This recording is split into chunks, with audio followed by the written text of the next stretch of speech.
y de sus primeros apóstoles. Por eso Lucas empieza su narración del libro de los Hechos diciendo en Hechos 1:1 lo siguiente: Estimado Teófilo, en mi primer tratado, o sea, en el Evangelio, en mi primer tratado hablé acerca de todo lo que Jesús comenzó a hacer y a enseñar hasta el día en que fue recibido en el cielo, después de que por medio del Espíritu Santo les dio mandamientos a los apóstoles que había escogido. Es interesante cómo Lucas comienza el relato refiriéndose a Jesús. Dice, las cosas que él comenzó a hacer y a enseñar. Quiere decir, el Señor Jesucristo primero hacía, después enseñaba. Diferente de nosotros los seres humanos, que primero estudiamos, después enseñamos. Y generalmente nunca hacemos. Pero el Señor Jesucristo era un maestro práctico. Sus enseñanzas salían de la vida práctica, por eso primero él hacía y después enseñaba. Esta es una buena lección que ya podemos aprender al inicio prácticamente de nuestro estudio. Bueno, en el Evangelio de Lucas vemos lo que Jesús hizo personalmente. Y en el libro de los Hechos vemos lo que el Espíritu hace a través de sus apóstoles. Inclusive muchos consideran que el libro no debería llamarse Hechos de los Apóstoles, sino Hechos del Espíritu, porque es el Espíritu que obra a través de la vida de los apóstoles y especialmente a través de la vida de Pedro y de Pablo. Porque aunque el libro se llama Hechos de los Apóstoles, los dos apóstoles que más destacan son Pedro y Pablo. Los otros son mencionados circunstancialmente, pero no se habla mucho de ellos. Los primeros 10 versículos del capítulo 1 del libro hablan de la misión de la iglesia, que no puede ser entendida correctamente sin la participación del Espíritu Santo. Esto es esencial y tiene que ver con la primera y segunda parte de nuestra lección. Sabes, la iglesia no es una empresa que debe vivir preocupada en aumentar su número de miembros y la cantidad de sus entradas financieras. La iglesia es un grupo de hombres y mujeres redimidos por Jesús y dirigidos por el Espíritu Santo. Por lo tanto, los miembros de la iglesia de Dios, llamados también de discípulos, son hombres y mujeres espirituales, porque el reino de Dios es un reino espiritual.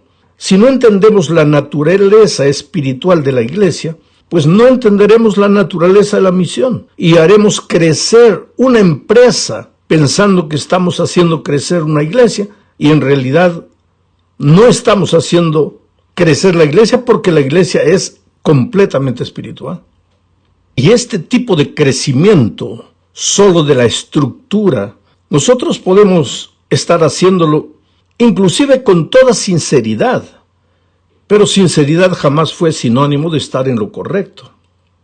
Mira, los discípulos no habían entendido la naturaleza espiritual del reino de Dios, de la iglesia de Dios. A lo largo de sus 3 años de ministerio, Jesús trató de enseñarles una y otra vez la naturaleza espiritual de su reino. Y ellos, claro, ellos siempre creyeron que lo habían entendido. La realidad, sin embargo, era dolorosamente cruel. Ellos jamás entendieron la naturaleza espiritual de la iglesia.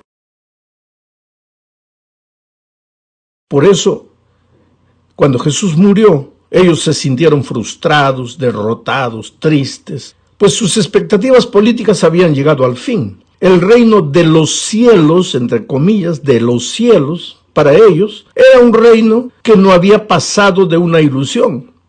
Porque ese de los cielos, para ellos, era de la tierra. Cada vez que ellos escuchaban hablar del reino de los cielos, ellos pensaban en el reino de la tierra. Por eso aquel domingo, ya Jesús había resucitado, mientras 2 de sus discípulos retornaban a Emaús con sus esperanzas frustradas, Cleofas, uno de ellos, sin reconocerlo, le dijo al propio Señor Jesucristo lo que está en Lucas 24, 18 al 21. Lo voy a leer. ¿Eres tú el único forastero en Jerusalén que no has sabido las cosas que en ella han acontecido en estos días? Entonces él, Jesús, les dijo, ¿qué cosas? Y ellos le dijeron, de Jesús Nazareno, que fue varón profeta, poderoso en obra y en palabra delante de Dios y de todo el pueblo, y cómo le entregaron los principales sacerdotes y nuestros gobernantes a sentencia de muerte y le crucificaron. Pero nosotros esperábamos que Él era el que había de redimir a Israel. Y ahora, además de todo esto, hoy es ya el tercer día que esto ha acontecido. Ahora, yo te pregunto, ¿por qué las palabras de Cleofás están cargadas de pesimismo? Él dijo, nosotros esperábamos que Él era el que había de redimir a Israel. Pobres discípulos, habían mal entendido lo que era el reino de Dios. La redención que Jesús les había prometido estaba en plena acción. Era la razón por la que el Señor había aceptado la muerte de cruz, y ellos pensaban que Jesús les había fallado. Quiere decir, ellos habían sido desaprobados en el examen final. Pero Jesús nunca desecha a los que fracasan. Esa es una de las cosas maravillosas del Evangelio. Jesús nunca desecha a los que fracasan. Porque Jesús es el Dios de las oportunidades, siempre dispuesto a dar una página en blanco para escribir una nueva historia. Por eso aquella misma noche apareció delante de sus discípulos, escondidos, dominados por el miedo, con las puertas trancadas y las esperanzas rotas, y los consoló, les dio ánimo y les encomendó continuar edificando su reino. Ahora yo pregunto, ¿qué reino edificarían ellos si en 3 años no habían entendido lo que era el reino de Dios? Pero Jesús nunca pierde las esperanzas y se quedó con ellos 40 días más para ayudarles a entender la naturaleza espiritual de su reino. Lucas relata la historia de la siguiente manera, en Hechos 1:3, dice, a quienes, refiriéndose a los discípulos, después de haber aparecido, se presentó vivo con muchas pruebas indubitables, apareciéndoseles durante 40 días y hablándoles del reino de Dios. El reino de Dios. Ese había sido el tema central de su ministerio durante los 3 años anteriores. Ellos no habían entendido nada. Ahora resucitado, antes de subir a los cielos, se queda con ellos 40 días más y el tema central de sus enseñanzas en esos 40 días vuelve a ser el reino de Dios. Les dice más, les pide que no salgan de Jerusalén, sino que esperen la promesa del Espíritu Santo. ¿Por qué? Porque el reino de Dios es un reino espiritual y solo puede ser edificado con la participación del Espíritu. Después Jesús compara ambos reinos, el terrenal y el reino de Dios, con el bautismo de Juan y el bautismo del Espíritu. ¿Qué quiero decir? Mira, Juan bautizaba con agua. Era un bautismo visible, todos veían, que daban las fotos, entre comillas, como registro del acontecimiento. Los nombres eran escritos en los libros de la iglesia. Pero el bautismo del Espíritu es diferente, porque nadie ve, no hay fotos. ¿Y sabes por qué? Porque el reino de Dios empieza a trabajar por dentro, como lo hace el grano de mostaza, la sal, la levadura. Los nombres no son escritos solamente en los libros de la secretaría de la iglesia, sino que en los libros de la vida allá en los cielos. Ahora, este es el último día que Jesús pasa con sus discípulos. Ya pasaron los 40 días. Este es el último mensaje que les deja. Jesús quiere tener certidumbre de que ahora sí ellos entendieron la naturaleza espiritual de su reino. Pero de repente ellos le preguntan con una ingenuidad de doler, ¿sabes? Hechos 1:6 registra esa pregunta. Señor, ¿restaurarás el reino de Israel en este tiempo?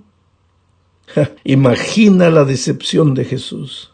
Él ya estaba listo a partir y sus amados discípulos todavía no habían entendido lo que era la misión, porque no habían entendido lo que era el reino de Dios. Entonces, al registrar sus últimas palabras, Jesús les dice cómo será construido el reino espiritual, la iglesia gloriosa, sin arruga, sin mancha, que Él desea encontrar cuando vuelva. Hechos 1:8 dice, recibiréis poder cuando haya venido sobre vosotros el Espíritu Santo, y me seréis testigos en Jerusalén, en toda Judea, en Samaria y hasta lo último de la tierra. Sabes, mi amigo querido, para construir el reino de Dios, cada discípulo tendría que volverse un testigo. Sin el testimonio personal de cada cristiano jamás existirá el reino de Dios. Ya pasaron más de 20 siglos desde aquel día y yo me pregunto, ¿entendí la naturaleza espiritual del reino de Dios? ¿Estoy edificando el reino de Dios o simplemente un reino terrenal? Basta llamar reino de Dios a lo que estoy construyendo para que en verdad sea el reino de Dios. ¿O pensando que estoy edificando el reino del Señor, estoy haciendo crecer simplemente un reino humano al que llamo reino de Dios?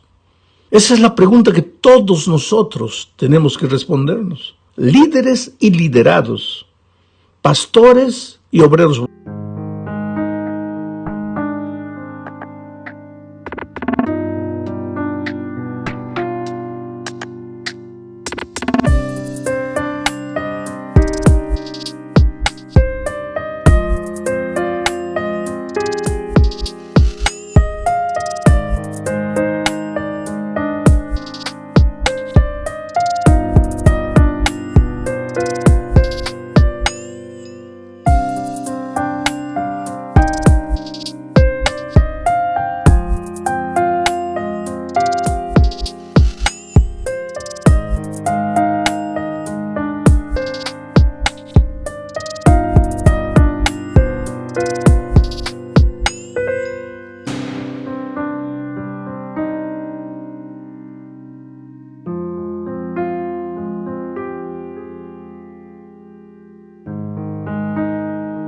Voluntarios todos. Bueno, después de hablar de la misión, Lucas en su narración pasa a hablar de la bendita esperanza de los cristianos, que es la segunda venida de Cristo. Esta es la tercera parte de nuestro estudio. Lucas relata un hecho. Él no habla de una teoría. Él presenta un relato de algo que sucedió. Está en Hechos 1, 9 al 11. Dice, después de haber dicho esto, ellos lo vieron elevarse y ser recibido por una nube que lo ocultó de sus ojos. Mientras miraban al cielo y veían cómo él se alejaba, dos varones vestidos de blanco se pusieron junto a ellos y les dijeron, varones galileos, ¿por qué están mirando al cielo? Este mismo Jesús que ustedes han visto irse al cielo vendrá de la misma manera que lo vieron desaparecer. Ahora, querido, este no fue un acto de levitación, ni fue un hecho simbólico. Todos los que estaban presentes lo vieron con sus propios ojos. Jesús fue levantado. El original griego da la idea de que fue un acto del Padre. Jesús tuvo una participación pasiva, como por ocasión de su resurrección, cuando el Padre lo resucitó. Lo hizo Dios, así como hizo tantos milagros a lo largo de la historia humana. Esa ascensión de Jesús fue un acto milagroso. Me impresiona particularmente las palabras de los ángeles, varones galileos, ¿por qué están mirando al cielo?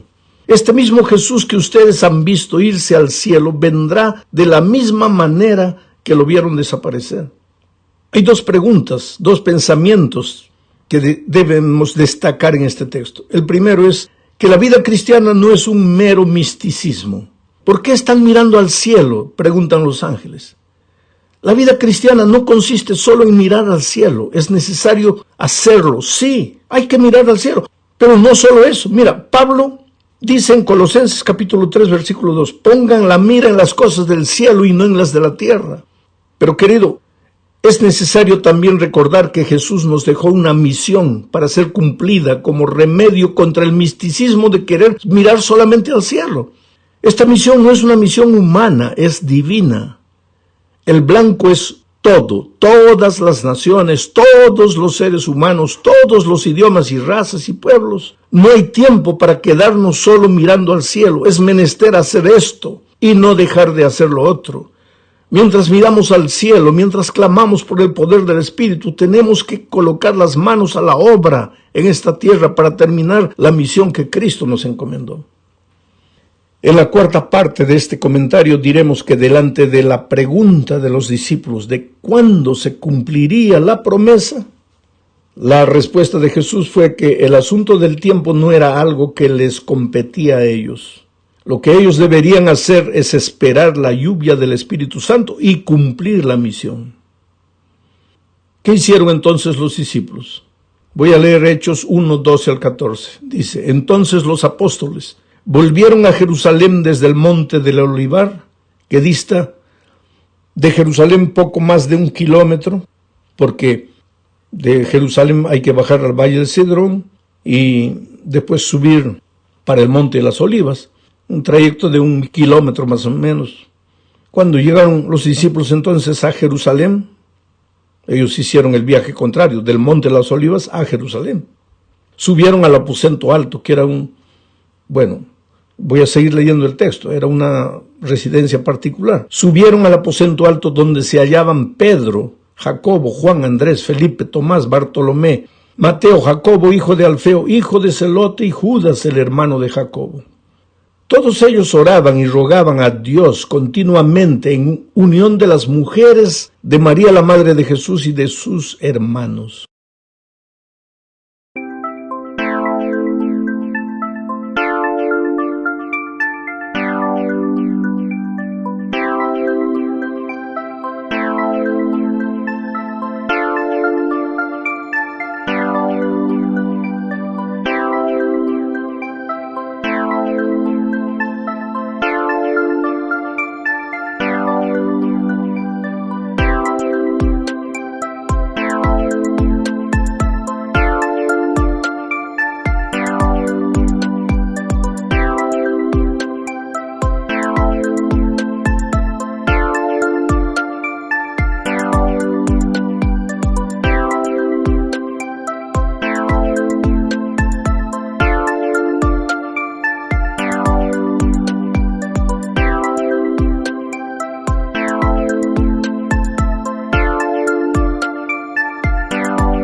Eran más o menos unas 120 personas que estaban en el aposento alto. Estos primeros días de recogimiento espiritual fueron básicos. Ellos estaban allí reunidos para orar. Cuando el pueblo de Dios ora, ¿sabes? Suceden cosas maravillosas. Es que al orar nos desprendemos de nosotros mismos y nos abrimos a Dios y dejamos de confiar en nuestras propias fuerzas. Y pasamos a confiar en el único que puede hacer algo por nuestra incapacidad. El cumplimiento de la misión que Jesús nos dejó solo tendrá éxito cuando dejemos de confiar en nuestros métodos y nos sometamos a los métodos divinos. Por eso los discípulos, después que Jesús fue, en lugar de estar tratando de adivinar cuándo vendría, siguieron la orden del Maestro. Vayan, clamen por el Espíritu, reciban el Espíritu y cumplan la misión. Llegamos ahora a la parte final de este estudio. Y vamos a hablar aquí de la primera actividad administrativa de la iglesia que estaban haciendo. Sabes, mi querido, la administración no está reñida con la misión de la iglesia. Hay gente que dice, yo amo la iglesia, pero no quiero saber nada con la administración. Eso es una ingenuidad, querido. Porque desde sus mismos comienzos la iglesia tuvo que tomar medidas administrativas. La administración está al servicio de la misión. La misión es el objetivo principal de la existencia de la iglesia y la administración debe estar al servicio de ella. Ahora, es triste cuando la administración se transforma en el centro de nuestra existencia y la misión pasa a ser un simple detalle. Bueno, ¿cuál fue la primera actividad administrativa de la iglesia? Pues escoger al sucesor de Judas. La forma en que ellos realizaron este trabajo es curiosa. La historia dice que ellos echaron suerte. Ahora yo te pregunto, ¿cómo se puede elegir a alguien echando suerte? Bueno, en el contexto de hoy sería una aberración, una tontería, pero en la cultura de aquellos días era algo normal. La primera vez que se menciona en la Biblia la costumbre de echar suertes es con relación a la selección de los machos cabríos para Jehová y para Azazel en el día de la expiación. Y eso era bíblico. La instrucción era divina. Las personas consideraban que Dios revelaba su voluntad de esa manera y por eso hacían una oración especial antes de echar suerte. Pero con el tiempo, pues la cosa mudó, cambió de rumbo. Ahora, en el caso de la elección del sustituto de Judas, evidentemente los discípulos se equivocaron. Ellos debían esperar que el Espíritu se manifestara para guiarlos y decirles quién debería ser el sucesor de Judas, pero se apresuraron. No tuvieron paciencia para esperar el trabajo del Espíritu Santo. Ahora, si leemos todo el libro de los Hechos de los Apóstoles y los escritos de Pablo, nos daremos cuenta con claridad meridiana que el hombre que Dios tenía reservado para ocupar el lugar de Judas era Pablo y no Matías. ¿Por qué Pablo? Porque tuvo un encuentro personal con Cristo, camino de Damasco. Porque era el instrumento que Dios había escogido para llevar el evangelio a los gentiles. Tanto así que la figura de Pablo aparece nítidamente como un exponente del evangelio y de la predicación del evangelio en el Nuevo Testamento. Tal vez si ellos hubieran tenido paciencia a que el Espíritu les mostrara, pues hubieran elegido a Pablo, pero infelizmente ellos se apresuraron. Aquí hay un peligro cuando llega la comisión de nombramientos a final de año y algunos hermanos ya llegan a la comisión llevando los nombres escritos en su bolsillo.